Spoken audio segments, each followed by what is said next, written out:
Well, good morning, everyone. This nice bright day.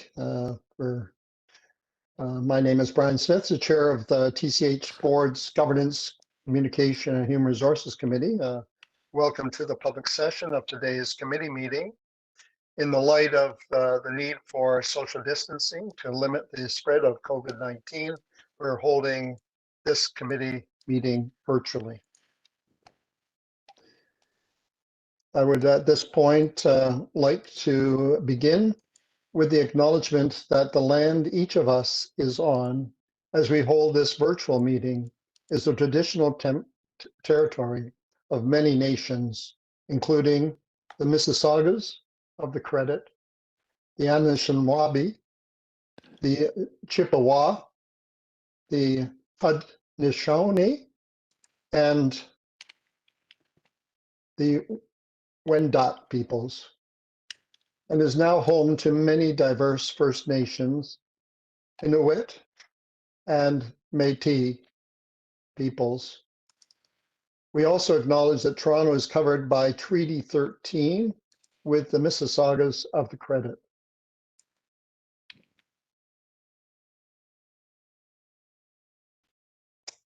We do have regrets from Councillor Paula Fletcher, and we have regrets that she will join us in progress from committee member Debbie Douglas.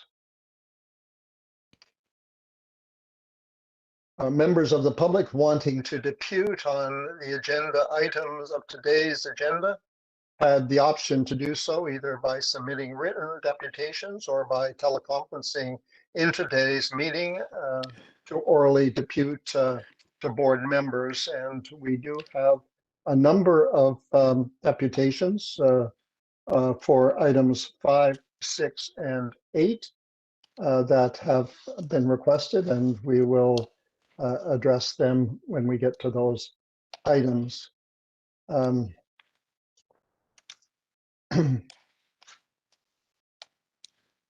I also wanted to make a change in the agenda in that we have been requested to switch items 7 and 8 so that hopefully Debbie Douglas, who would want to be present for item 7, can join the meeting in time for that item. Would members of the Governance, Communications and Resources Committee please indicate any agenda item which they have a conflict of interest together with the nature of the conflict. Hearing no conflicts of interest, we were declared for any agenda item.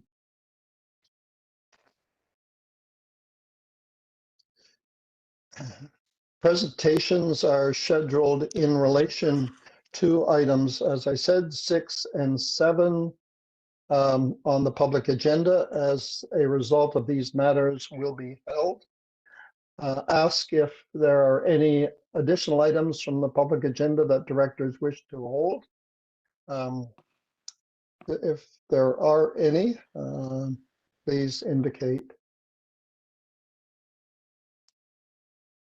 Hearing none, ask for a motion to adopt the recommendations in reports on the public agenda, except for the items that are held. I have a motion, Naran, thank you. Seconder, Uba, thank you very much. All those in favor? The motion is carried.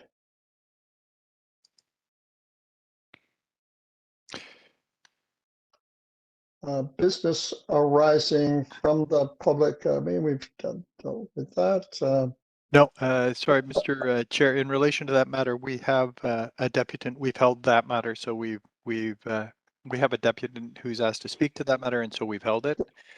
To which matter? Item Sorry. 5, the business arising. Yes, yes. Sorry. Okay, I missed that. So we've held that, so we'll move to that and ask Catherine Wilkinson to join us and to speak to the business arising from the previous public meeting minutes and action items. Ms. Wilkinson, can you hear us? I can. Good morning, all. Looks like I'm your only deputant today, so I guess we're going to have a good meeting. I'm looking at item 4 on the action item list, and I wanted just, to provide feedback and kudos to Toronto Community Housing for taking the initiative to consider how they could provide opportunities for mid-sized vendors to participate in contract competition. It would be helpful to understand and clarify what mid-sized vendors means. I previously identified issues related to tenant engagement restrictions with corporate vendors that cost so much more than local providers. But this is an important step for vendors who provide general contract maintenance, something that there's a high demand for at Toronto Community Housing. Some of these companies who provided excellent service and response times actually went out of business as they could no longer meet the new procurement requirements to continue working for Toronto Community Housing. You can get a smaller vendor on shorter notice and the work is done within a couple of days, whereas the larger vendors agree to do the work, but your request goes onto a wait list because they have so many other work orders. Now, the tenants, of course, they blame their superintendent for the delay in service, but it's really the availability of the vendor to attend. These are the types of things that lead to a negative reputation for this company. This brings me back to the age-old question, how long does it take to fix a hole in the wall? If Toronto Community Housing is able to create opportunities for mid-sized vendors, work will be done quicker, tenants will be satisfied, and they'll be more likely to trust Toronto Community Housing to do repairs in a timely manner. And ultimately, that leads to an improved reputation. Win-win for all. Thank you. Thank you very much, Catherine. I hope you'll join us again at the September 14th meeting when we hear this back and basically have a further discussion on this important issue that affects tenants. I was wanting to know, are there any other questions to Catherine? Anyone? Well, we'll thank you very much for the deputation, and we'll look forward to a more in-depth discussion when we get the report back in September. Thank you. Thank you. Dara, do we need a motion to accept that now, that item? Yes, that would be in order. Okay, so could I have a motion to accept, approve the business arising item moved by Uba? Is that? Thank you. Marcel, will you second that motion? Thank you. All those in favor? Motion is carried. Item 6, strategic communication plan. We'll be asking Vice President of Strategic Planning and Communications, Paula Knight, to provide a presentation related to this report and answer any questions that committee members may have. We also have a deputant, two deputants actually on this item. So first, we should probably have their presentations first. So again, I'd like to call on Catherine Wilkinson to depute on item 6, the strategic communications. Catherine, you're on. Thank you very much. So there's a lot of really good things in this communications plan, and I just want to touch on a couple of things for consideration. One of them is to reinstate the tenant staff communications work group. This is a committee that worked for 7 years, and I know that because I was on it, working on developing important tenant communications and posters and things like that. Going forward, the Toronto Community Housing could consider use of virtual meetings where possible. It reduces tenant engagement costs for the corporation. as earlier mentioned, creating an electronic distribution stakeholder list for board and committee meetings in advance of meetings. This increases tenant awareness and participation on decisions being made at the corporate level, and this is at no cost to Toronto Community Housing. The AODA, or the Accessibility of Ontarians' Disabilities Act, is a legal requirement to post notices when there is a service disruption. Some of you may be familiar with that legislation. When there is a service disruption after hours and weekends, TCHC is not in compliance with this legislation, which came into effect in 2012. An electronic bulletin board is an additional communications tool, but it does not replace paper notices. Notices must be dated, posted in various locations throughout the building, and entrances on each floor, what the service disruption is, when it will be repaired, and what alternative, if any, tenants may use in the meantime, and who they can call for assistance. A typical example of this would be the elevators out of service.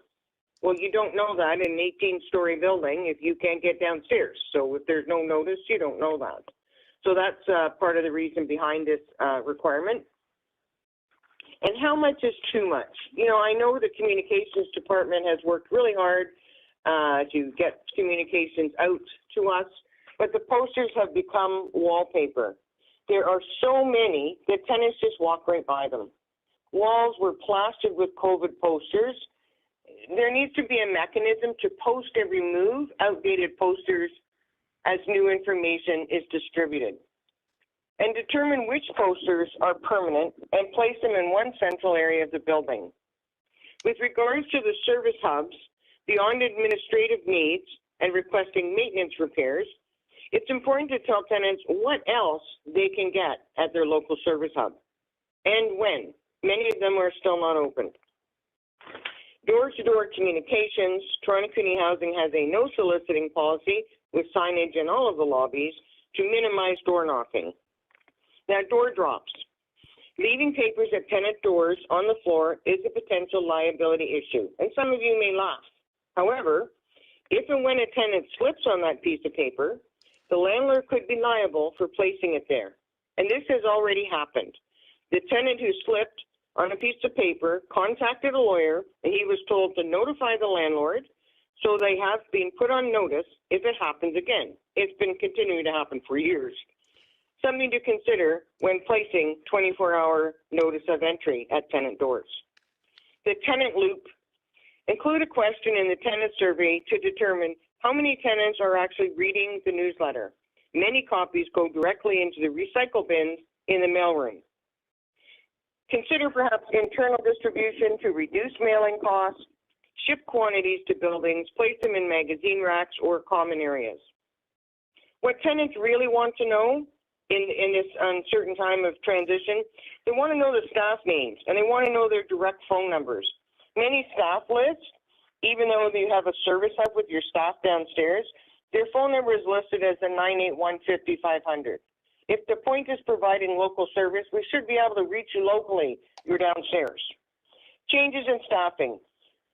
This happens a lot, and then the notices of the change in staffing don't get updated that often. And at one point I was told it's not necessary to tell tenants when there's changes, which I found ridiculous. Key site staff absences, understanding how long they will be away from the office and who they can contact in their absence. Explain the call center response after hours, weekends. TCH provides 24-hour service by calling the call center. You can call, but it doesn't mean you will get service. Tell tenants their request will be dispatched to a vendor, or if a work order will be sent to their superintendent. Ultimately, that determines the response time. And I challenge you to call your own call center. The initial recording is more of a whisper and nearly impossible to hear. It's been like that for over a year. As a best practice, management should randomly call it themselves and have the lived experience of their tenants, let me finish, and wait times for a response.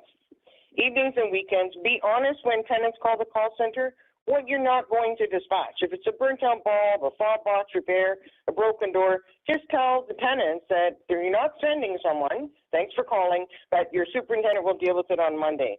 And there's been some long calls at the long wait times at the call center, and I'm not sure if they're short-staffed or they have high call volumes.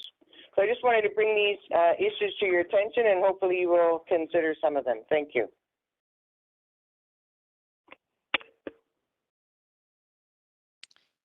Mr. Chair, you're muted. No wonder. Thank you. No, all important items, and thank you for identifying them. I'll now move to our Vice President of Strategic Planning and Communications, Sorry. Paula Knight, to provide her report. I just have a quick question. Yeah. Oh, sorry. We have a question. That's okay. Sure. That's okay. And I echo what Brian said. Great deputation. You cover a lot, Catherine.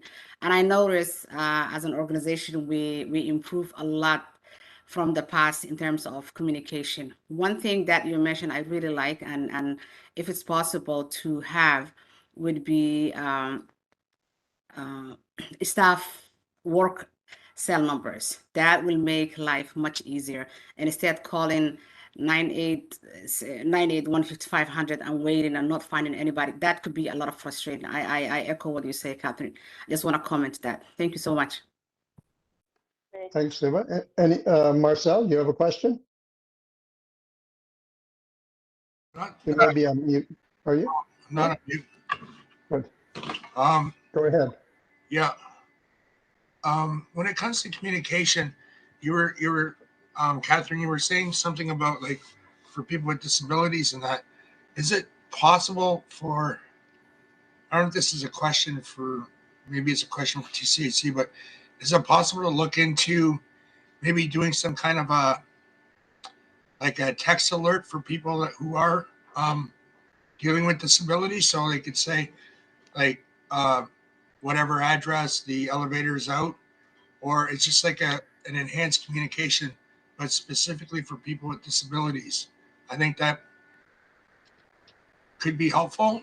I don't know how practical, but it's kind of like thinking outside the box kind of thing. That's it. Good. Good question. So I mean, certainly, Marcel, that's a great idea. And Toronto Community Housing has many tools in their communications toolbox. I know Paula is nodding, and she was probably going to say the same thing. And that could certainly be something they could consider. But again, it depends on whether or not you have people's cell phones, if they want to disclose it to you, if they want the corporation sending them text messages. So it's a great idea for those who would be open to it. But the law clearly requires posted notices in buildings, and it's not happening after hours and weekends. We don't have a plan. So there you go, Paula. That's your challenge. Thanks, Catherine. No further questions from committee members. I'll ask Paula to proceed with her presentation. Sorry, Mr. Chair, just before Paula begins, we do have another deputant in relation to this matter. I believe Jackie, sorry, Jackie Yu is on the line. I missed that. Yes, is Jackie, are you online?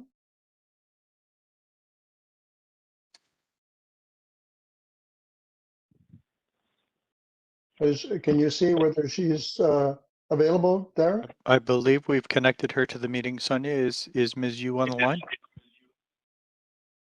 I think her line got disconnected. Shall I get her back? Her line got broken up. Sorry, if you can try and reconnect, perhaps we can hear from Ms. Yu following Paula's presentation. Certainly. Okay, so thanks. So we'll proceed with the presentation then. Paula, it's yours. Thank you so much, Mr. Chair. I'm very pleased to present to you today. I'm actually going to ask for the presentation to be put on screen. Bruce is supporting me. I want to acknowledge I have Bruce Malik, who's our Director of Strategic Communications, and Ada Wong, who is our Senior Director of our and brand communications, and they've played a critical role in creating this presentation. So I want to acknowledge them and their teams for all the hard work they've been doing to get us to this point today. So just to start, what I wanted to be able to do was, last year was the first time that I had presented on a strategic communications plan to this committee, and I wanted to reflect on that a little bit in terms of what was accomplished, and hopefully able to respond to some of the comments that Ms. Wilkinson provided, which were always really helpful. We were fortunate to have Ms. Wilkinson provide feedback to us often, and are very appreciative of that. So I'm hoping to touch on some of that through the report. And then we're going to talk about what we hope to accomplish, building off our achievements and the learnings we've had and the work we still need to do from 2021 in terms of how we're proceeding this year. So next slide, please. So as you recall, last year we talked a lot about the need for us as an organization. You will recall I shared a sentiment report with you in terms of the impact that we felt that we were having, our perceptions with our tenants and more broadly with employees and the general public. Through that work, we realized that we needed to do more around building trust and confidence amongst tenants, employees, and stakeholders.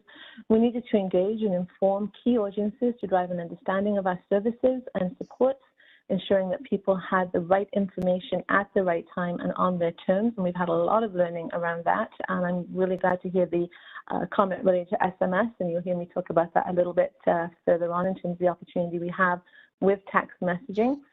We want to be proactive storytellers. So, often as an organization, we were quite reactive, reacting to negative occurrences that are maybe related to us or within the community, as opposed to really working hard to share the incredible vibrancy of the communities that we serve, our employees and our staff and our tenants, and the amazing impact that's being made. And you'll see some of that has actually happened and helped us this year in terms of doing that work. And then to be trusted and respected advisors, solving problems and advancing organization and strategic priorities. I'll share with you a little bit of how we've done that. And then creating connections through what we call integrated communications and channels. So some of the comments that we just heard through the deputants is really not about just one source of communication. It's about leveraging a whole set of different tools that we may have so that we are able to reach as many people as we can. And we've been advancing that work this year in a way that we hope is transparent, builds trust, and demonstrates that we're taking action as an organization. So if we can move to the next slide, please, Bruce. So just a little bit on building tenant trust. So you'll see I talked about integrated communications, multiple channels. We use digital, print, and in person. We've really worked to simplify our communications, enhance messaging, and to connect with tenants. And Ms. Wilkinson mentioned the Tenant Loop. In fact, it's one of our third most read publications, and through the Tenants Engagement Survey that we recently did, it was called out as one of the mechanisms that people felt helpful. There's always work to improve in terms of the kinds of messagings and the way in which we engage, but leveraging that publication and the fact that it's delivered to every household as a way to deliver important information and augmented by other tools is what we've heard is that it is a critical element of the way in which we communicate today. And then really telling stories that engage tenants in our feature stories. So what you see showcased here are stories that have come right from our communities and our tenants, and we're doing a lot of work getting out into the communities and meeting with tenants and hearing about the amazing stories that they have to share.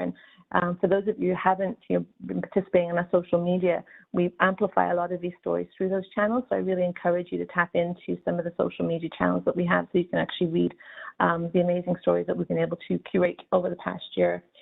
Real focus on employee engagement, through the work that our VP of HR is leading, the need to communicate to our staff.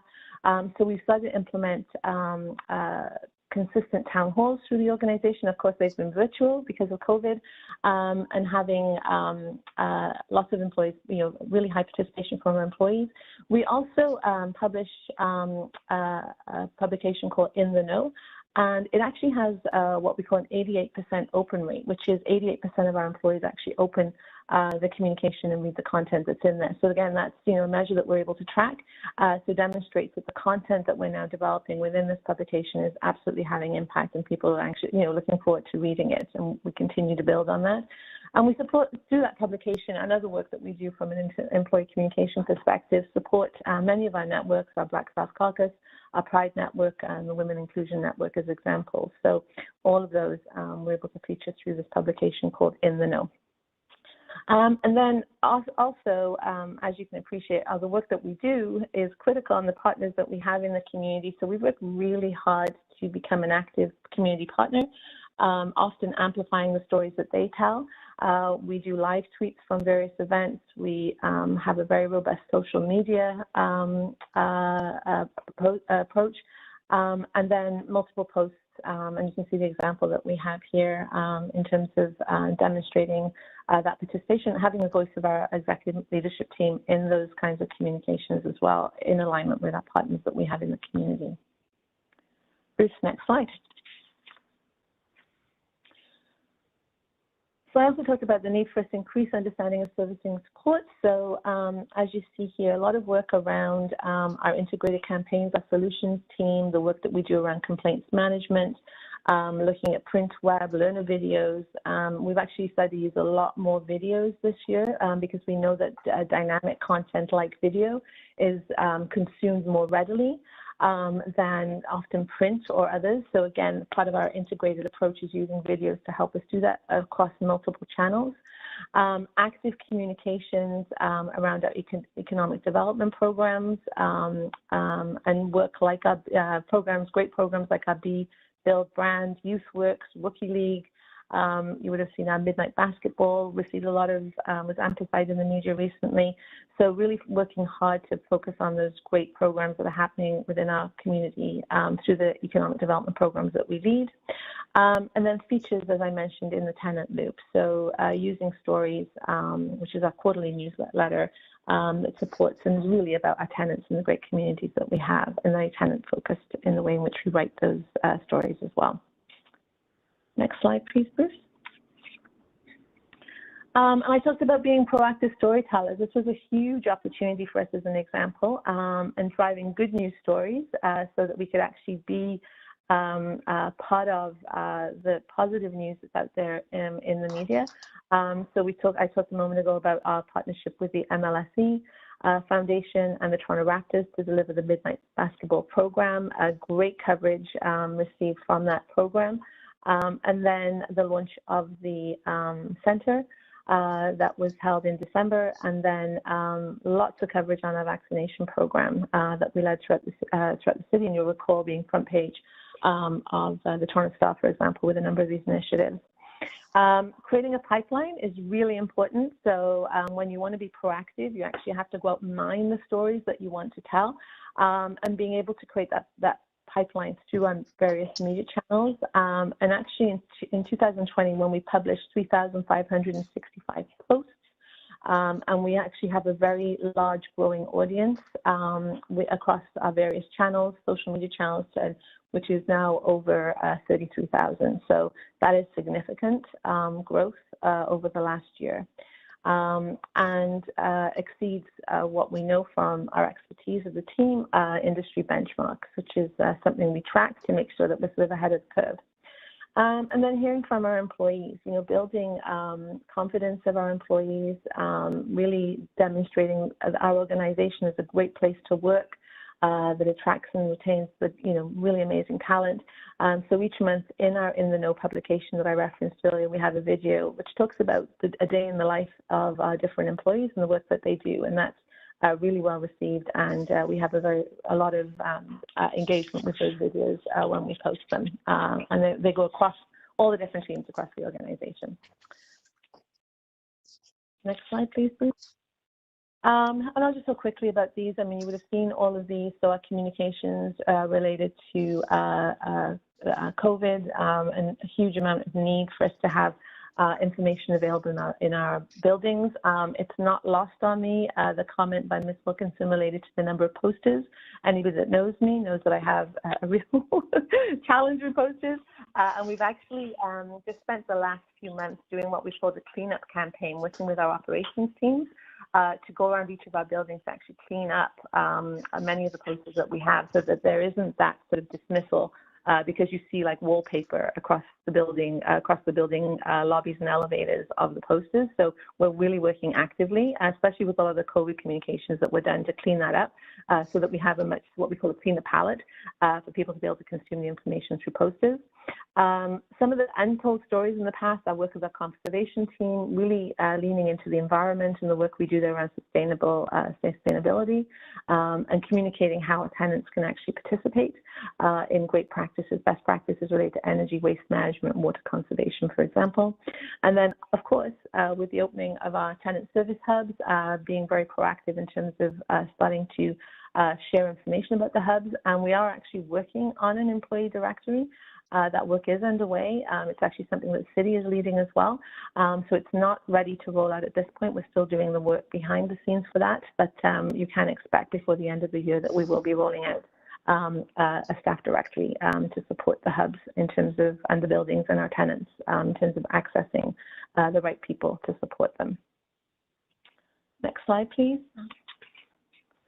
And then just talk quickly about these really communications that enable action. Our safety guide, we actually completed a complete refresh of our safety guide, which was well received. We worked very closely with our RPAS committee to ensure that it was accessible, and also got a lot of feedback from tenants across the business in terms of supporting that work. Fire safety, obviously important, and then moving us closer to sort of a more of a digitally enabled organization.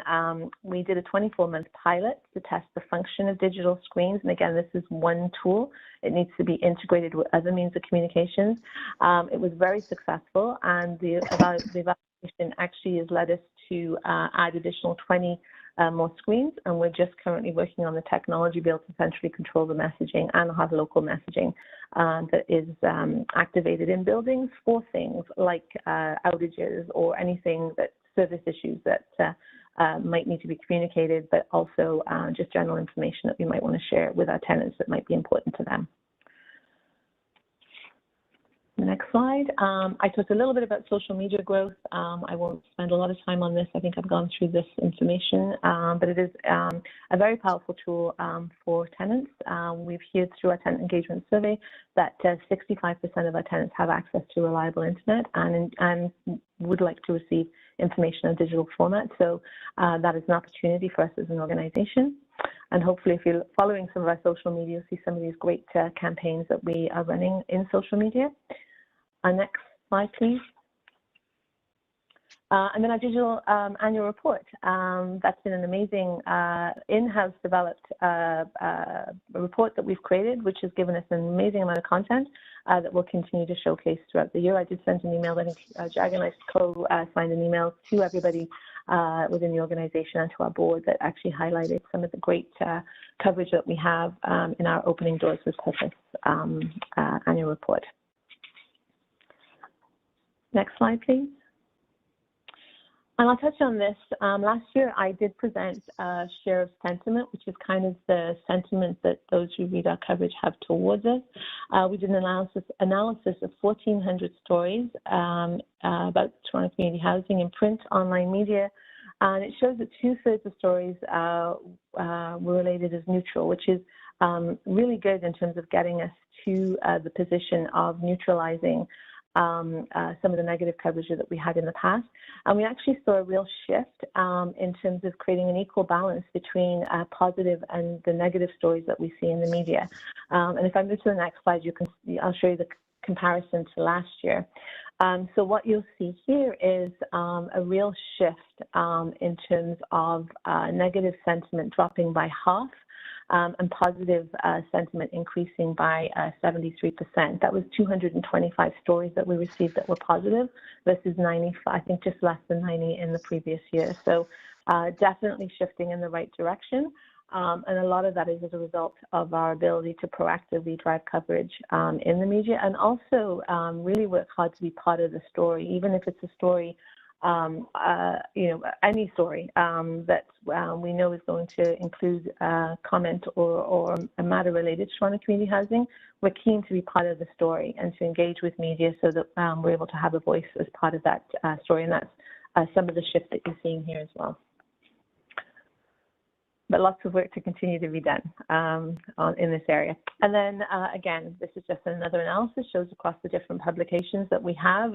Top tier, as you can appreciate, would be Globe and Mail, Toronto Star, and a lot of our positive story is actually driven in those publications where we have balanced coverage, which means that we receive higher reach or audience distribution, which again is a positive thing for our organization. Next slide, please. I won't spend a lot of time on this, but this you have this in your package, and this shows a breakdown across the different types of stories that can be told about Toronto community housing and where they kind of fall in the balance of neutral to positive to negative that we may see there. All right, so I'm going to move to so great for us to build on what was accomplished in 2021. Lots of work to be done, and obviously listening to our tenants and what we're being told, and a lot of this plan is driven by that. So we have a focus on a few areas, building and to extend our digital strategies. As I mentioned, our tenant engagement survey stated some dissatisfaction with the way in which we communicate today, because a lot of it is paper-based, and a desire for us to move to a more digital environment. So text messaging, digital screens, website, intranet, creating consistent tenant communication experience across all channels. And some of the comments that we heard from our deputants this morning is really around customer service and how do we integrate communications and the consistent communications in our customer service efforts as well.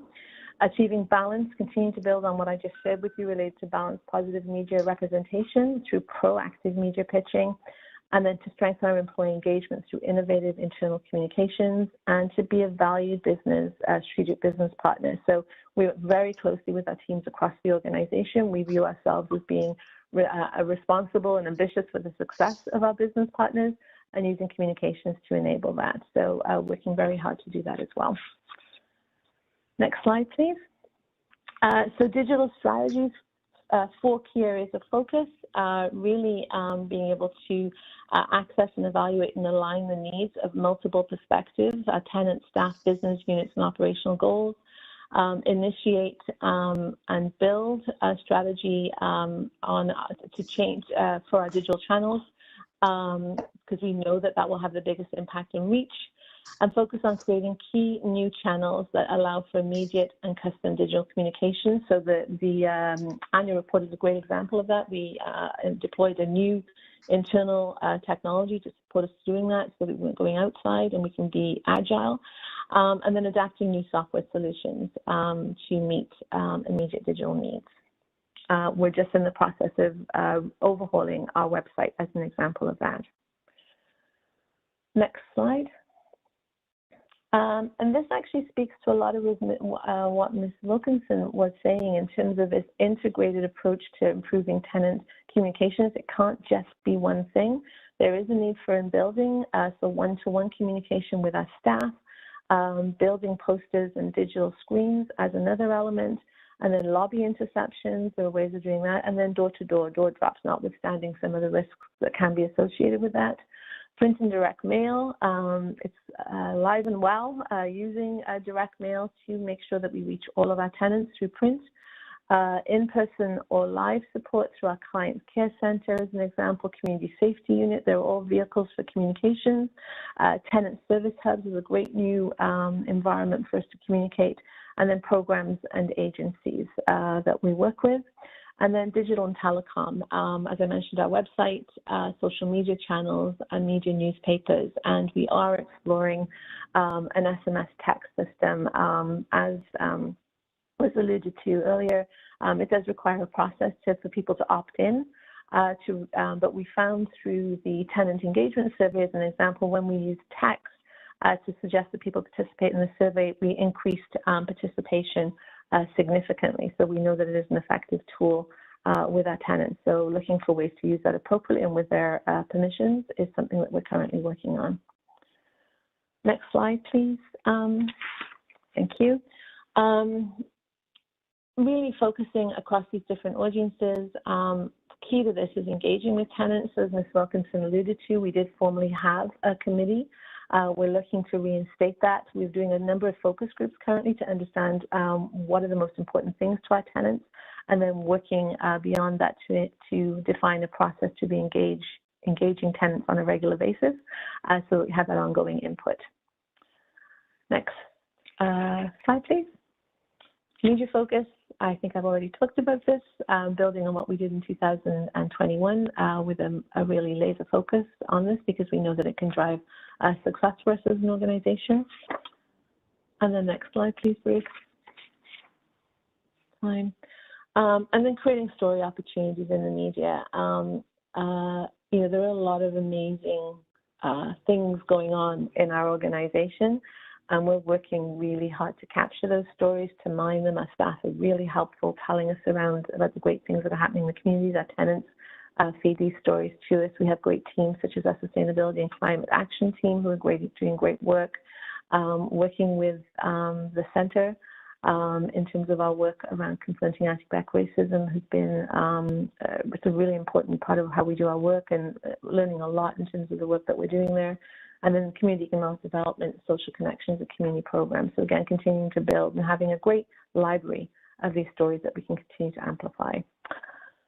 Next slide, please.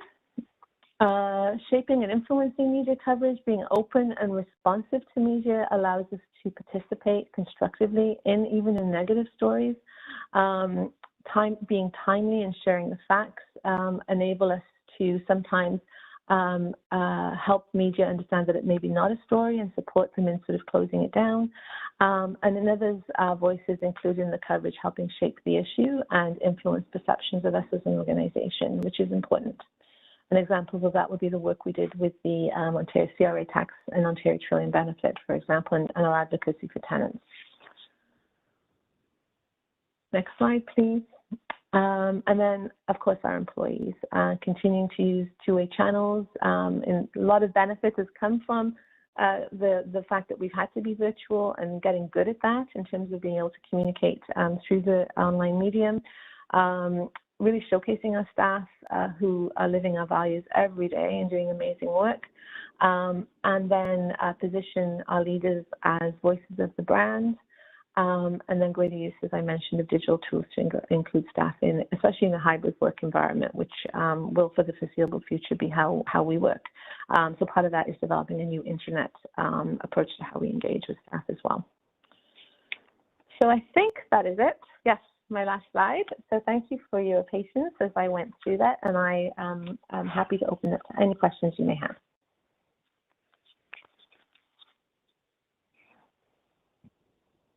Brian, I think you're muted. Thank you. Thanks very much, Paula, for the excellent presentation. I don't want to stop questions and comments, but I didn't know whether we were able to reconnect with Jackie Yu and whether we should have her presentation. She also gave it in written form, and maybe that is sufficient with regards to this item. I believe we've reconnected with Ms. Yu so that she could make her deputation live if that's the committee's wish. Sure, I just question whether it makes sense to have her presentation and then go to questions on the presentation. Sure. So Sonia, is Ms. Yu on the line? Yes. Yes, I'm on the line, yes. Okay, thank you very much, Jacqueline. Your deputation can proceed at this point. Okay, good morning, Mr. Chair and directors. My name is Jacqueline Yu, and I live at 11 Sullivan Street. Thank you for the opportunity to share my thought.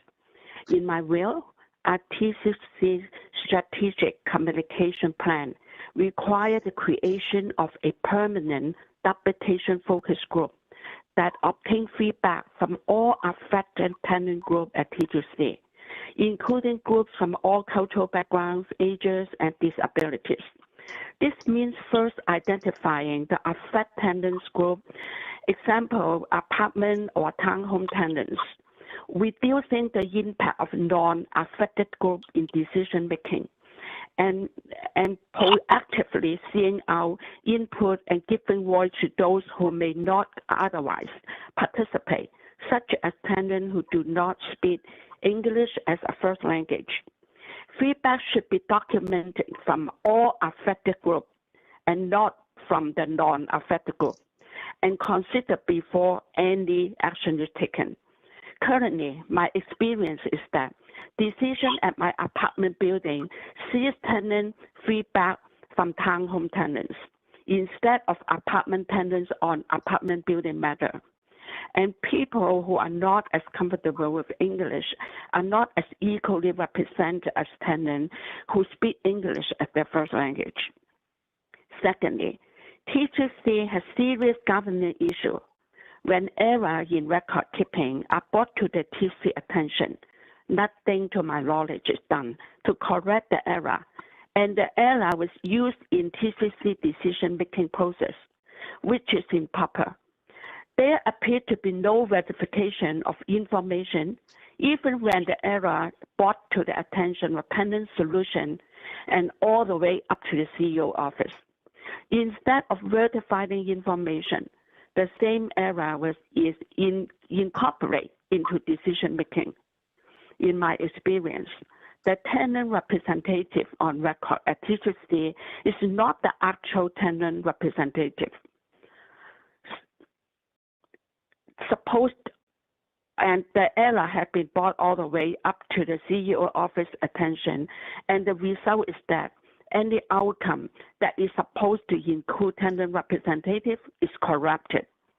In any good organization, there is accountability and follow through when errors are made. This does not appear to be happening at TCHC, and the result is that the same error continue and perpetuated throughout the whole organization. Thank you for listening. Welcome any question. Are there any questions from committee members?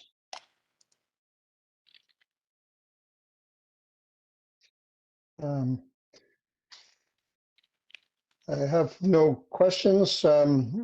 Thank you very much, Ms. Yu, and we'll continue with questions with regard to the report that was provided by Paula Knight. Are there questions with regards to the presentation?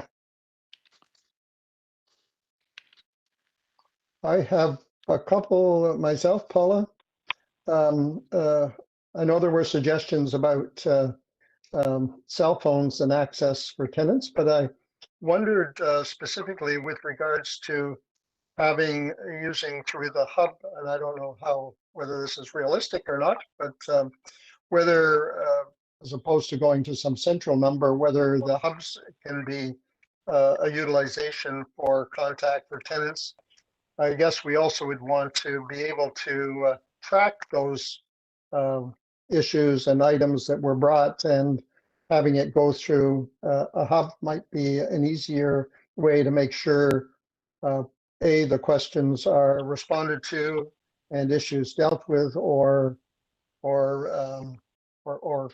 challenges in looking at those items, and also whether there's common items across the whole portfolio. So Paula, do you have any thoughts on utilizing the hubs? And maybe that's in the plan. I know these still early stages.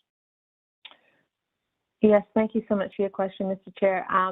That is something we're contemplating, because we do know that often when communications are driven more locally, they have more impact. What is required, though, is a governance structure around that in terms of how we would manage that, who would be on point to deliver those messages. Is it local? Do hubs deliver more service type messages or community messages, and would there be more centralized messages that would come from corporate? So the plan is underway to define what that would look like, and how we would sort of make it a more democratic, if you like, approach to driving that direct communications to tenants in a way that was appropriate, because there's also a timeliness and relevance factor that has to be considered as well. and training that would be required to make sure that we're executing in the best way possible. So all of that to say that all of those considerations are underway as part of how we might deploy this more broadly across the organization. Thanks very much, Paula. I also have another question, and I know it doesn't preclude the legal requirements we have for communication, but whether it's feasible to have tenants indicate their preference, so those that want to get text messages can get text messages, others through emails or whatever, or even paper for that matter, so we know what the choices of tenants are, and therefore staff can communicate in the most effective way with all tenants so that they get the information that we're trying to provide them. Thank you again for that question. I'll have Darwin on the legal, but there are requirements for us to have, especially when it comes to digital and website and text messaging, to opt in, especially if we're using email, for example. So making sure we're compliant from that perspective, but having tenants, when I said in the beginning of the plan, on their terms, choice is really important so that tenants can actually receive the information in the way that best suits them. So it starts with us creating the different channels and vehicles to be able to do that. And then it also means that we need to engage with them so that we understand clearly how they would like to receive the communications that we share. And that's then what becomes the integrated communications platform that I mentioned, is having many different ways to be able to share information, important information with our tenants. I don't know, Dara, if you want to speak to the legislative requirements that we need from a participation in email, for example. I think ultimately you've summarized the legal issues well in describing the process. We need to have people's consent to participate in those communication streams.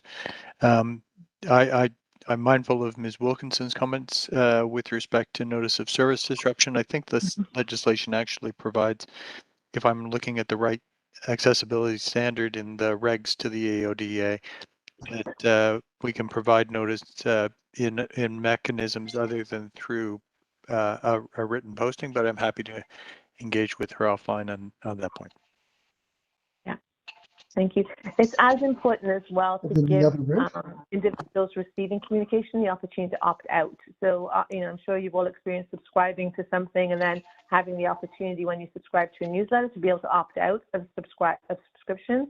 That's another thing that has to be considered in the process of communications as well. I certainly understand that people have to, give permission to communicate. That was not, but if once they've done that, hopefully we can get the communication to them in the best way for them to receive it. Uwe, I think you had a question. Thanks, Brian. Paula, if I remember correctly, we provide communication in different languages, right? That's correct. Currently, we have 18 languages that we're made available. And one of the things we're actually exploring is using technology, especially when we reestablish our website, to have sort of just-in-time interpretation capabilities, so that I'm sure many of you may have used Google Translate, for example. So having the capability when we create communications for people to actually be able to translate immediately versus using a translation service that we do currently. But currently it's up to 18 languages, and in the others if people require more than the 18 languages that we provide today. Great. Thank you. My second question is it possible, because I remember we used to have staff working cell numbers online. So if people wanted to look at it, they could, see the name and the phone in front of it, and instead calling 981-5500. How is that possible? So we're just exploring that. Thank you for your question, Director. We are currently exploring the creation of a directory, which has actually been mandated by the city, and the ability to provide direct information for staff. We're just working through the process and the tool that might allow us to be able to do that, but it's certainly something that we have in our sights, especially now that we have the hubs underway. But there's just a number of things that we have to review prior to being able to do that, but it's certainly on our work plan. Thank you very much. Okay, thanks. You're welcome. Other questions? With regard to that item, I mean, my only concern with the cell phones is just making sure that tenants get a timely response. And it's very, when you have, I don't know how many employees, cell numbers that are floating out there, to be able to know that tenants have got a response, because you could end up with for I'm sure some staff, a multitude of messages on your cell phone. And we obviously want to get back to everybody in a timely manner. Can Thank you, can I just add to that? And I agree with you, Brian, but at that point they will have two options. One is to call 981-5500, give the ask the request or the work order, get a easy track number and what have you, but at the same time it will be a second layer if they have the personal number, not the personal number but the working cell. So that's where I was going with that question, just to clarify. Yeah, I guess my earlier question, Uba, was with regards to being able to do it at the hub, because sometimes they may contact a staff person who is not responsible for whatever the issue is, and getting that to the right person to answer whatever the issue is as effectively as possible, I guess would be my concern, that they don't contact one staff and then they have to be transferred to someone else. Hopefully they could get to the right person as quickly as possible. But I guess it's a work in progress, and we'll continue to look at how to do that in the best manner. No, that's Yes, a great point. You're right. I see, because we don't want them to give the runaround, calling 10 different people. But at the end of the day, it's whatever works and whatever the best way that we can meet the needs of the tenants. Yeah. So let's look into that, as you said, Paula, and then maybe get back to each other with that. Yes, so absolutely. So, to the chair, and thank you so much for your questions. This is really important. We've been working closely with our operations team because of exactly what has just been stated. The service requirements when you implement something like a directory is really critical, as well as the training of staff so that they know how to respond when they receive a call. So that's why we're sort of taking our time doing this, is so that we're able to do that in a way that's appropriate and optimizes the experience for our tenants as well. So we wouldn't want to put it out there and then have them have a negative or a challenging experience, because we haven't implemented those important pieces as part of the rollout of the plan. Paula, I wonder, based on your knowledge of how long it will take to get through this, but maybe you could just put it on one of our future agendas as a business arising, whatever the appropriate committee meeting is in the future, so that you can have a chance to report back on how we're able to address this important issue of tenant communication. Thank you, Mr. Chair. Happy to do that. Okay, thank you. Any further questions with regards to the report? Hearing none, can I please have a motion to receive the report on the strategic communications plan? Moved by Uba, seconded by Naram. All those in favor? Motion's carried. Thank you.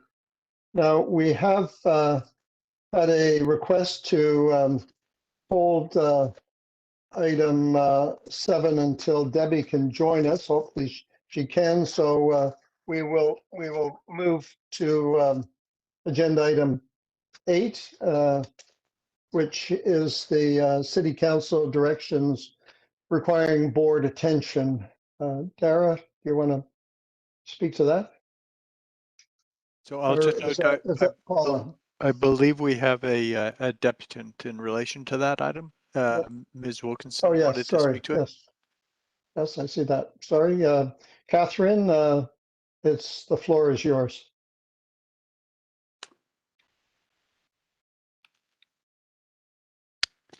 Is Ms. Wilkinson still on the line?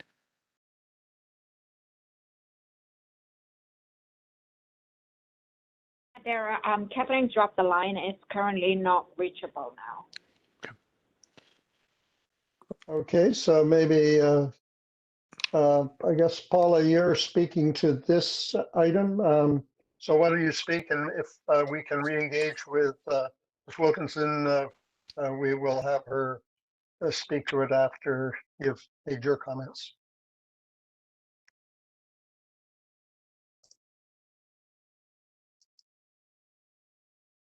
Apologies.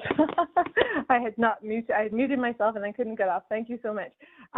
So it's just really, this is it's for information only. I really don't have any other comments to this, and these are the directions that come through City Council with the actions that we follow as a management team, as opposed to just the actions that we take from a management team and the guidance that we give back to the organization. So I'm happy to open up for any questions that anyone may have based on that report. Are there any questions with regards to City Council directions requiring board attention? Mr. Chair, I think we've got Ms. Wilkinson back on the line. Okay. So we'll hold any further questions till after Catherine has been able to depute on this matter. So Catherine, sorry we lost you. We're welcome back. Please proceed with your deputation on item 8. Thank you. Thank you, Mr. Chair. And getting tenants to participate on the WebEx like all other participants will resolve this issue. Just putting that out there. Okay, so again, I really appreciate the work put into bringing this report forward to the governance committee. Long overdue, and kudos to Paula for making that happen. So there's 2 items I wanted to talk to in this report. The first one is in the covering report itself regarding the Auditor General's contract managed audit and the service delivery lessons learned. So at the present time, the only standard in service delivery that tenants are aware of is the cleaning standards, which are posted on the building bylaw board. It would be helpful if tenants were aware of what the other service standards and timelines are if they were publicly posted. For instance, routine repairs, is that a 4-day thing, a 5-day thing? Emergencies is 4 hours. You know, if we could actually post that and let tenants know what those standards are. Superintendents often chase the vendor or the contractor to get a definitive date when they will be on site to do a repair. Tenants are not so much concerned about whose fault the delay is, as so much as when the repair will actually be done. And keeping in mind that our site staff have no authority over third-party contractors hired by head office to carry out tasks in Toronto Community Housing communities. And tenant satisfaction should not just be measured once a year by the satisfied in the annual survey. It should be a regular, ongoing process across tenant-facing services, and this is how you'll get better. You'll identify issues throughout the year, not once a year. It's entirely in your hands to improve this corporation's reputation with the tenants and other stakeholders, and I think you're well on your way. The other item I wanted to address, which is something we actually don't talk about much, is embedded within the report itself, AU 2.1, moving forward with TCHC revitalizations. And specifically what I want to talk about is point 9 regarding stakeholder impacts. The board has often been told how successful the revitalization process has been for tenants, but we've never actually heard that from tenants themselves. It is important that tenants you are temporarily relocating feel like they have choices and control during the relocation process that has been imposed upon them. And I wanted to suggest that we conduct a tenant experience survey with tenants in those communities we are relocating. Once we move them, you know, and you give them a survey once they move, were you able to choose the most appropriate location to relocate to for you and your family? This didn't go well from tenants I've heard. They were restricted in their choices And there was one situation where a tenant who was being relocated was given a final offer, take it or leave it, or she was going to be evicted. And I believe that matter proceeded to the LTB. I don't know if the tenant was evicted, but that should not be happening. You know, we should be finding a way to compromise and work around. We're asking them to relocate. We need to make it possible. So, and how was the moving experience? Did you receive the moving supplies well in advance? Were the movers on time? Were they respectful? Our usual questions, but this is specifically related to moving families and relocating them. Was the time of the move convenient for you? In order to move tenants faster, one of the moving companies we had on contract did 2 moves in a day, resulting in midnight moves. This was convenient for TCH because we moved tenants faster. But what about the tenants? Who wants to move in the dark? It was very disruptive to existing tenants and movers moving in, you know, tenants moving in at 10:30, 11:30, midnight, furniture and people talking in the halls.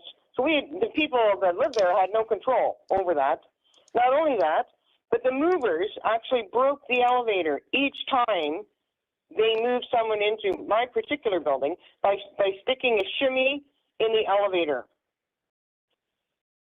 This resulted in multiple 911 calls as 4 different families got stuck in the elevator, and it resulted in additional days with the elevator out of service, creating hardship for tenants with disabilities who live in the building. So I do hope midnight moves have been discontinued. And I would also suggest a tenant return survey. So once they relocate back to the revitalized property, this is the only way you will learn the lived experience of the tenants who are temporarily relocating and make improvements based on their feedback for future revite projects. Thank you. Thanks very much, Catherine. Any questions?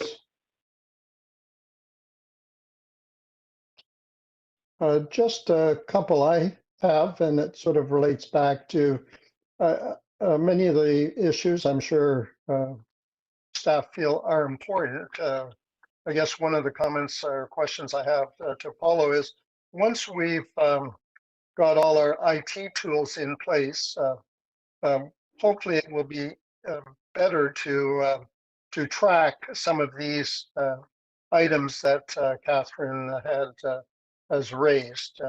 Is that my assumption wrong? I think that would be correct. I can certainly follow up, come back to you on that, but that would be my expectation, that once we have all the technologies implemented, that we're able to actually follow through. And we should, on this report, we demonstrate as well where items are closed also. But I can certainly take that back to the team as well to ensure that that is actually what we'll be able to do. So that if there are any tweaks, I mean, obviously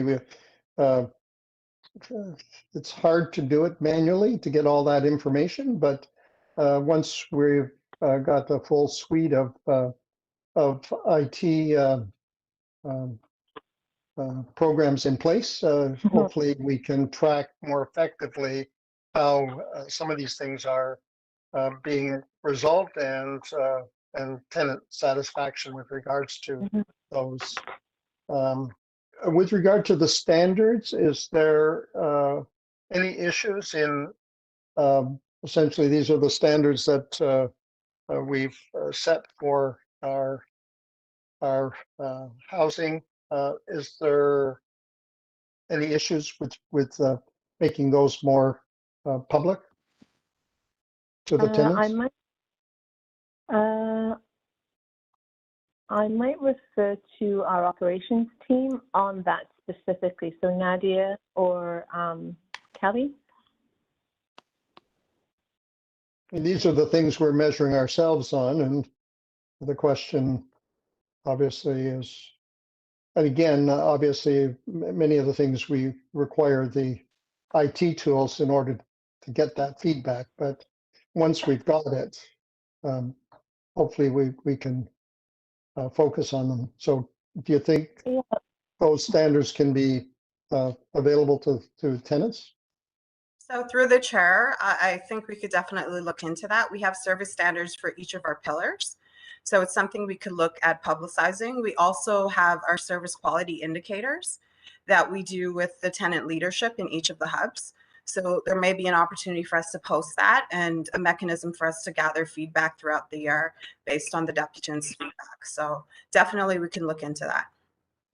Okay, so maybe on a future meeting, we can have, when you figure out what needs to be done, we can have a report back on that question. And that would probably go as well for the relocation issues. Obviously, I mean, hopefully technology will improve our ability to both communicate and measure ourselves.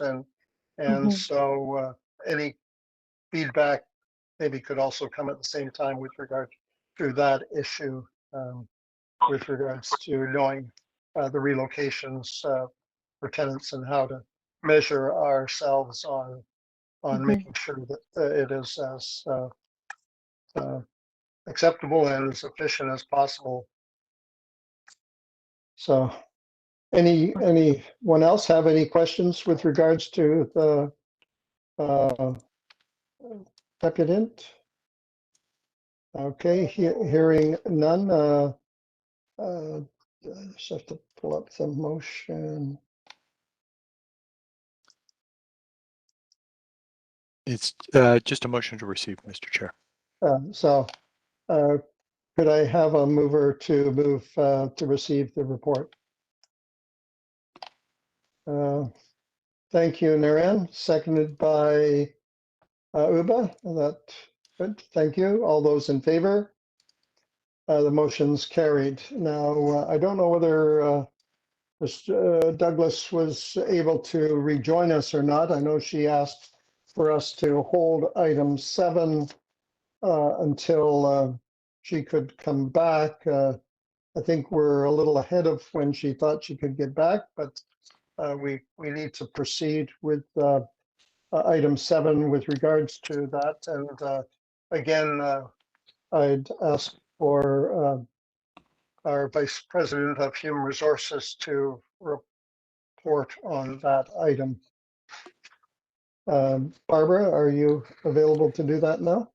Yes, I am. Thank you. Thank you, Mr. Chair, and good morning again to you and our committee members. Joining me today for this agenda item is Kelly Schultes, our Director of Talent Management, and Jamie Kramer, our Senior Consultant, Senior Diversity Consultant. Since I've arrived here at Toronto Community Housing last year, developing and implementing a broad equity, diversity, and inclusion strategy has been a top priority for the HR division.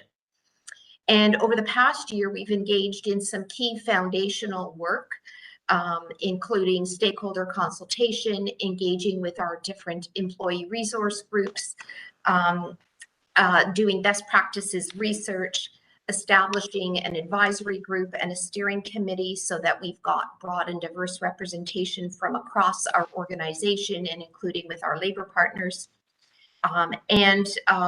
We have been obtaining input that has helped to guide us to get us to this point. One of the priorities that we also set was to undertake a comprehensive equity, diversity, and inclusion engagement survey to really get a sense of what is current state and how is our workforce feeling today. So today, Jamie Kramer is going to take you through a presentation that is going to provide the committee with a high-level summary of the feedback that we received from the survey and an overview of the strategy and framework that we have now developed and some of the actions that we've already begun implementing, but we'll provide you with an overview of what we've got planned in terms of the fulsome strategy as we truly strive to move the dial and ensure that Toronto Community Housing is an inclusive organization and has an inclusive culture for our workforce and for our tenants. So with that, I'm going to turn it over to Jamie. Thank you, Barbara, and good morning, everyone. I'm just going to share my screen so you can see the presentation that we've prepared. And I would just like to start by saying that we will be sharing the presentation with you afterwards, so no need to worry about taking notes or anything of that nature. You'll be able to read through the content afterwards. So today I'll be walking you through our equity, diversity, and inclusion strategy, going over those consultations that Barbara mentioned, including our survey results, before getting into what our EDI strategy looks like in terms of measuring and evaluation, our goals, our phases, and talking about what our next steps are before opening it up to any questions that you may have. So our equity, diversity, inclusion strategy reflects actions and initiatives for all dimensions of diversity and is based on results from that consultation process as well as best practices in EDI work currently.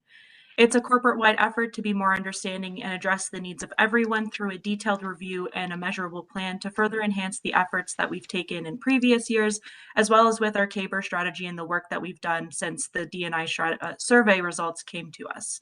But I really want to emphasize that this is a living document that can and will be adjusted and adapted to the current and future needs of our employees and tenants as we move forward. In keeping with our values of respect, accountability, community collaboration, and integrity, we'll be implementing our EDI strategy in accordance with the principles of anti-oppression, anti-racism, belonging, dignity, diversity, equity, inclusion, justice, and psychological safety.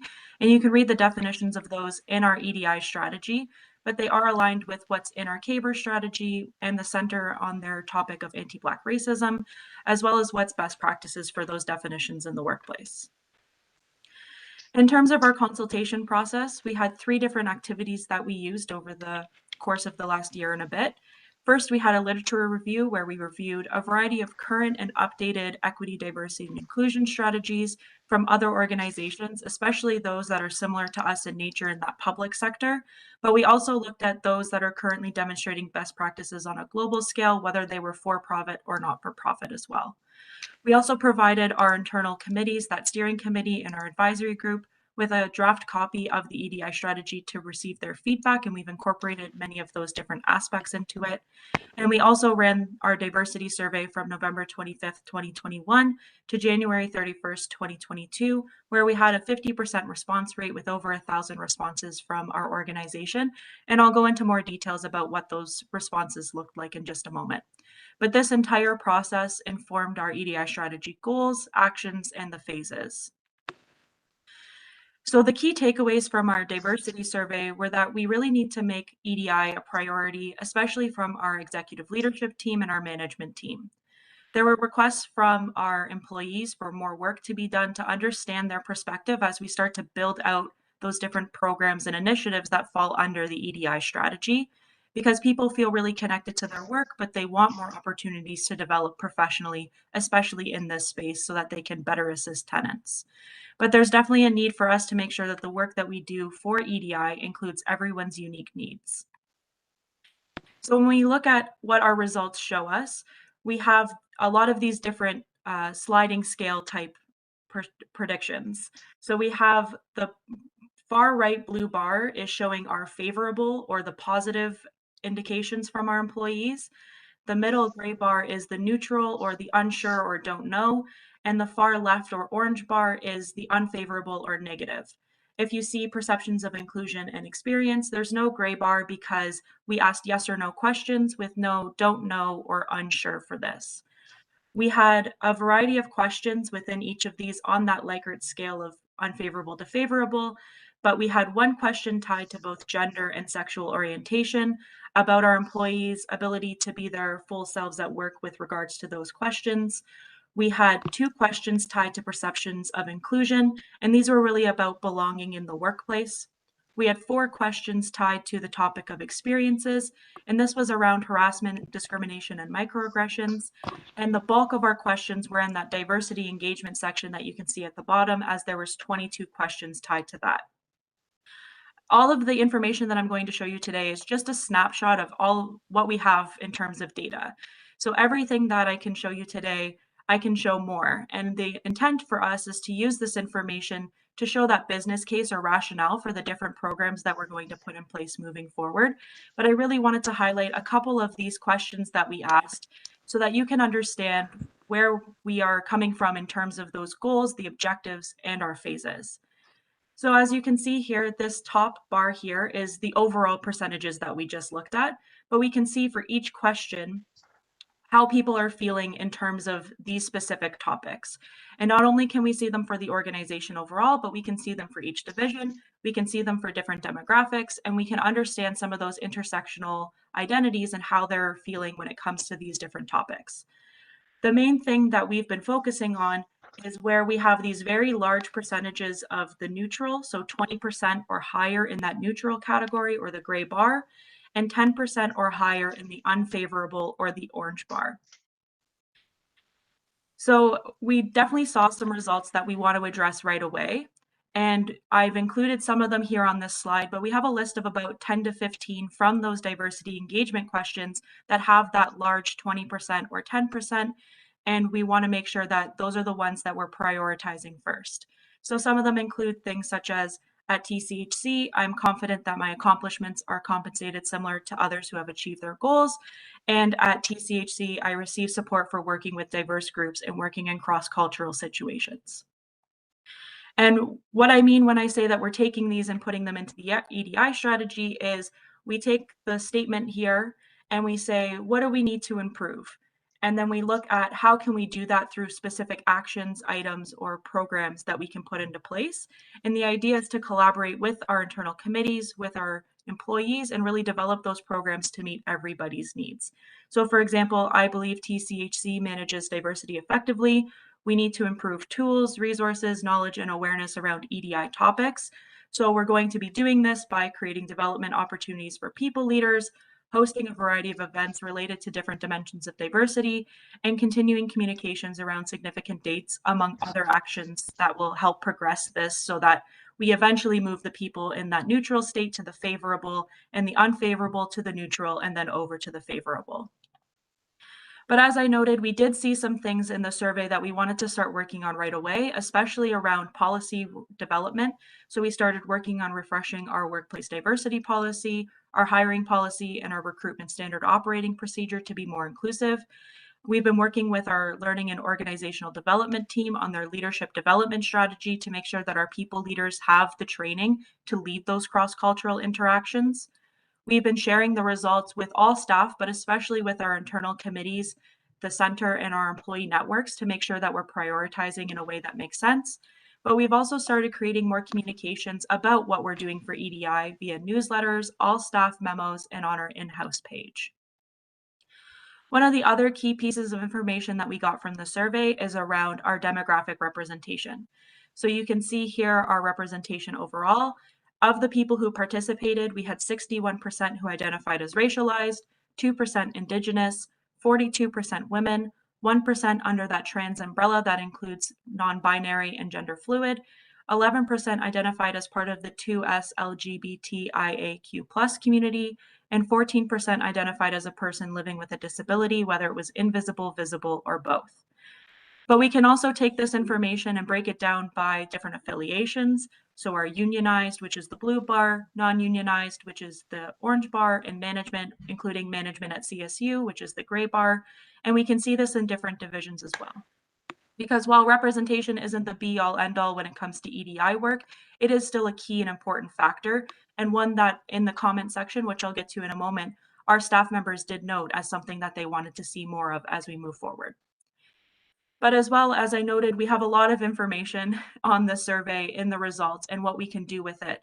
So we also have responses for each of the questions, and this one is about ethnicity and racial groups. So we can see where people filled out their responses and how they identify. If you add up these numbers, they're more than 100% because we allowed people to select more than one option. But we also have this for things like dependent care, born in Canada, religious or spiritual affiliation. So we can really get a sense of who is in our workplace and how we can start to tailor our policies, our programs to be more inclusive to everyone's needs. Then in terms of the comments, we had 5 major themes that came out of the comments across all of them from our entire organization. The first was transparency and accountability, which really related to how we discuss and talk about harassment and discrimination. Valued, respected, and listened to, which is around how our employees feel the people leaders should be listening to them when it comes to change management in the organization. Representation, which I noted is about all different demographics at all different levels of the organization. Management preferences or unequal treatment, which is around how policies and procedures aren't always implemented fairly according to the people in the comments. And the last is education and awareness. So the calls for the different types of training that our staff feel they need to better interact with our tenants or themselves, as well as what they believe our people leaders need as well. So as I noted, many of those individual inclusion questions have their own action item or action items, and we'll be using our demographic data as a benchmark to move forward and really make sure that we're using this as a way to understand how the changes in our organization is taking place. We've been using the analysis from our comment sections to come up with a training schedule for our staff members. And all of these action items that we've created from this information and this consultation process are tied to how we measure and evaluate our EDI strategy, especially when we look at the maturity model. So as we roll out our EDI strategy, we want to make sure that we're progressing in a way that it makes our culture more inclusive. So we're going to be using 3 different ways of measuring and evaluating our progress. The first is a maturity model, which is a simple but comprehensive way of understanding how mature or far along an organization is in its EDI work. We'll be using the Global Diversity, Equity, and Inclusion benchmarks, which I'll be getting to in just a moment. But we will also have action item specific measures, which will talk about the individual programs and how far along we're progressing with them. But it'll look different for each one depending on what our intended outcome is. Even for training programs, 2 different training programs could have different measures based upon what we're hoping to get out of that training. As well, we'll also have progress reports to encourage transparency and accountability on what's working well, what's not, and how we're going to adjust that to all different levels of staff in here as well. So just a little bit about the Global Diversity, Equity, and Inclusion benchmarks. They're used as global standards for EDI work, and they were developed by a team of 100 expert panelists from all continents of the world.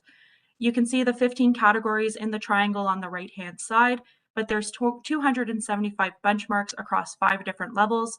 Level 1 is inactive, so you're not doing much or only doing what's in compliance, to level 5, which is best practice, and you're setting the standard for everybody else. But they're just a way of us understanding where we are in terms of the EDI work. So based on our entire consultation process, including understanding best practices, we've determined 4 goals for TCHC to achieve through the EDI strategy. The first is to identify and address systemic barriers within Toronto community housing. The second is to create programs to meet the needs of our equity-deserving groups. The third is to engage our diverse communities in a meaningful way. And the fourth is to attract and leverage a diverse workforce. And these goals will be understood through the different phases that we have. I'll be going into them in more detail throughout so that we can understand what our intended outcome of each of them is. So phase 1 is internal strengthening of EDI. We want to create more cultural competence in our leadership and staff to ensure awareness, understanding, and proactively remove barriers so that our staff is equipped with the right tools, knowledge, and resources to really be able to address issues as they arise. We have 8 areas to address here, and they'll occur between 2022 to 2024, and they'll overlap with some of the other phases. What I really want to reiterate here is that these items won't just stop once 2024 hits. The idea is that throughout these next 2 years, we'll set the foundation for a lot of these, and that we'll adapt and adjust them as we learn more, as we do more consultation, and as we become more mature in our EDI work as an organization.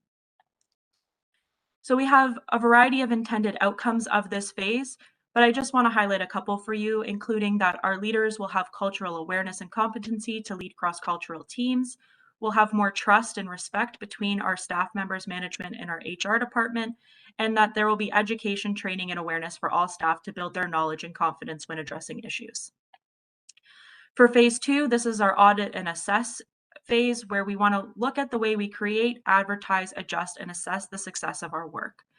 We have 8 areas to address here as well, and while they might look like human resources functions, it's definitely looking at how do our divisions implement some of these different standing points that HR helps to develop.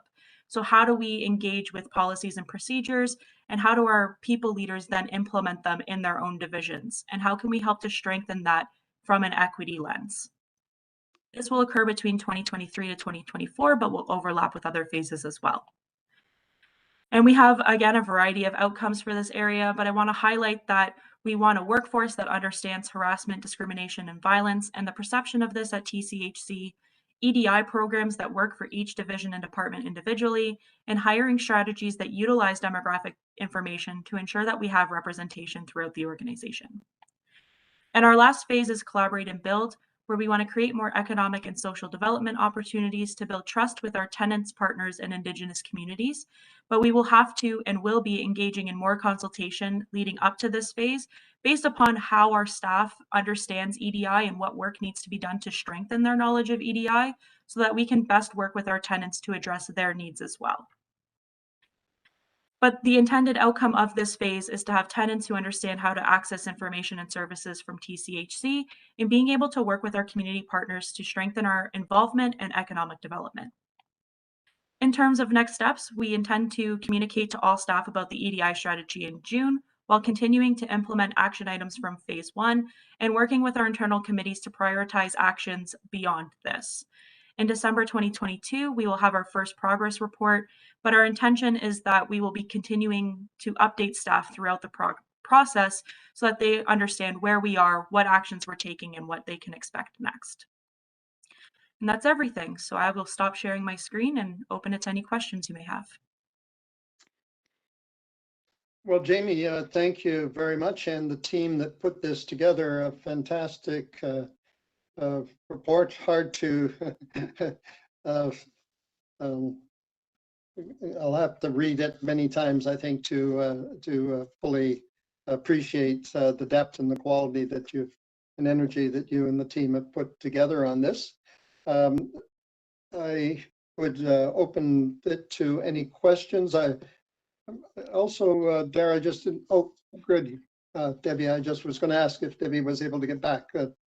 I guess my one other question I had is, I think this is an important area, and whether the report, how best to, because it impacts on all our committees and the board, and I think we need to ensure that this is shared with everybody. I don't know the best way to do it, whether to put it on the board agenda or each committee agenda, but I think it's important that we fare not only for our own work, but with the rest of the organization. So Dara, maybe at the end you can tell me how best to do that, or Jag, if you have thoughts, but I'll open it up for questions. Anyone who asks. Debbie, do you have any questions to Jamie or the team? Thank you, Jamie. I came in while you were presenting, so I'm not sure what I missed at the beginning, but I was able to do a bit of reading this morning of what you present. So I wanted to echo Brian that this is certainly very comprehensive work. I think a 50% return on surveys like this is actually quite positive. I realize from, if I'm reading your graph correctly, that there is also significant participation from unionized, non-unionized, as well as managers. My first question is, are you able to pull out in terms of racial identification? So when I look at your graph that showed racial identification, it looks as if over 70% of folks who work within TCHC, regardless of where they are in the organization, identify as racialized and or Indigenous. Can you cross-reference where those folks are in terms of the hierarchy within the organization? So yes and no. For the racialized, I definitely can. For Indigenous, because of the way that our reporting system works, I can't see numbers under 5.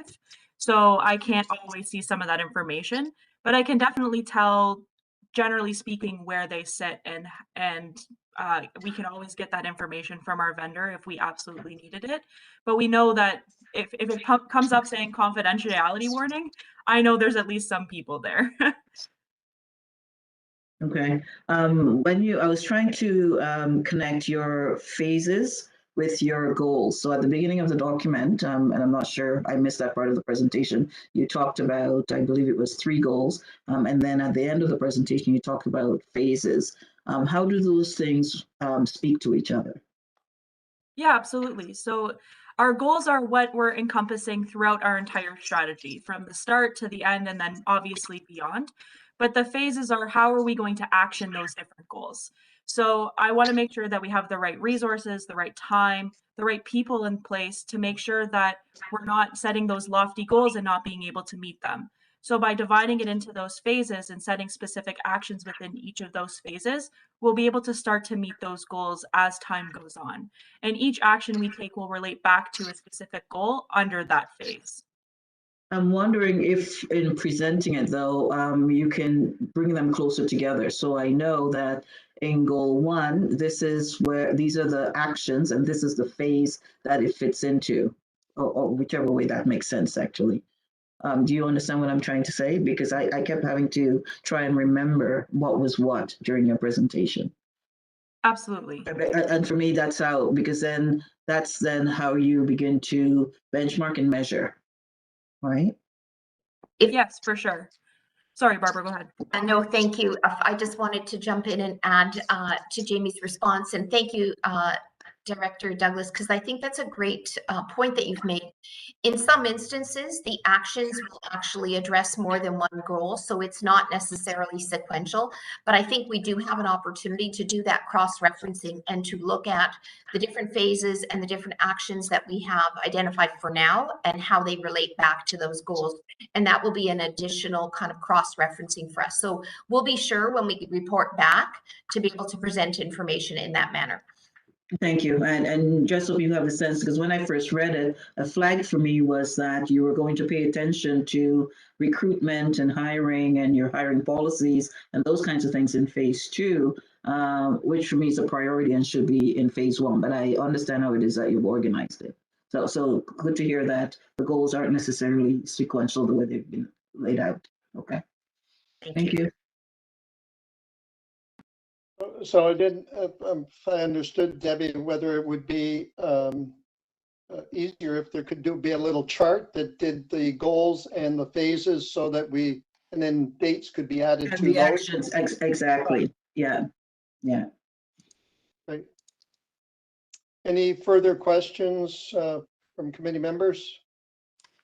What was your overall sense from the over 1,100 people who participated in terms of feeling that this is a good workplace regardless of race? Did you see difference?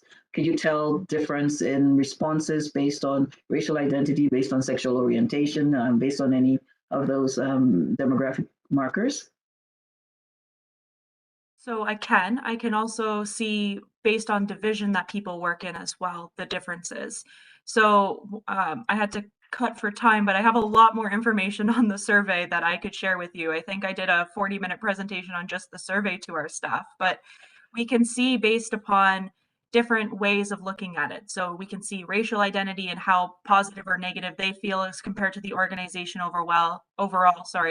We can see based on sexual orientation, we can see on gender, we can see on dependent care status, we can see all of those different pieces to see are people having better or worse experiences depending on how they identify. And that's really what's driving the types of programs, the types of ways that we're prioritizing to make sure that we're meeting those needs. Good. That's exactly why I asked the question in terms of how it then links to what your actions are and how it is that you're prioritizing. So my former question, I don't know, Jag or Dara, but with regards to sharing this with other committees and the board, whether it obviously would be good to do it at the board and then we hit everybody in one presentation, but you might need to take that up with our chair, Murphy, with regards to it being on the agenda, but it's an important area and how best to make sure the entire board is fully aware, because there's a lot of meat in a lot of information. Report, yeah. And we need to make sure that because it affects all aspects of the organization, and how best to do that. Maybe you could discuss it with Chair Murphy and either build it into a board meeting for the presentation again, because I think it's really important that we continue working on this and discussing it. Yeah, I think a board meeting is probably our best bet. So we're all hearing the information at the same time, and I think it makes a richer discussion as well. Through you, Chair Smith, and certainly would defer to Dara for his expertise, but I'm not sure, Dara, if it would be, sorry, Mr. Meager, if it would be appropriate to refer the presentation to the board, to our next board meeting. No, absolutely. I think that a minor amendment right now, the recommendation in the report is that the committee receive the report for its information. I've amended it to provide that the committee also forward it to the board of directors for its consideration, and that can then inform a conversation with the board chair as to what the most appropriate and efficient way to have the board consider it, whether it's at the next regular meeting of the board or a special board meeting or in some other manner. But typically, I mean, it's always the committee's. I think it's the decision for the committee to make as to whether a matter that's been on its agenda should be directed to the board for broader discussion. Good. I would ask for a committee member to include that amendment to the motion so that it can be brought forward in the most appropriate way to the board, whether that be in a special board meeting or an existing board meeting. I'll move the amendment to the motion. Thanks, Debbie. Seconder, Uba, thank you very much. All those in favor? The motion is carried. Excellent discussion, and really appreciated the work on that. Very good work. Thank you. Yeah, so I think that's our last agenda item. So I'll look for a motion to adjourn the meeting at this point. No further business. Can I have someone adjourn? Uba, will you adjourn? Uba Naram. Oh, okay. Naram, and all those in favor? Motion carried. Thank you very much for everyone's participation today and the staff presentations and work. Really great conversations. Thank you very much. And also to all the deputants who made presentation today. Thank you, and have a good day. Thank you. Thank you.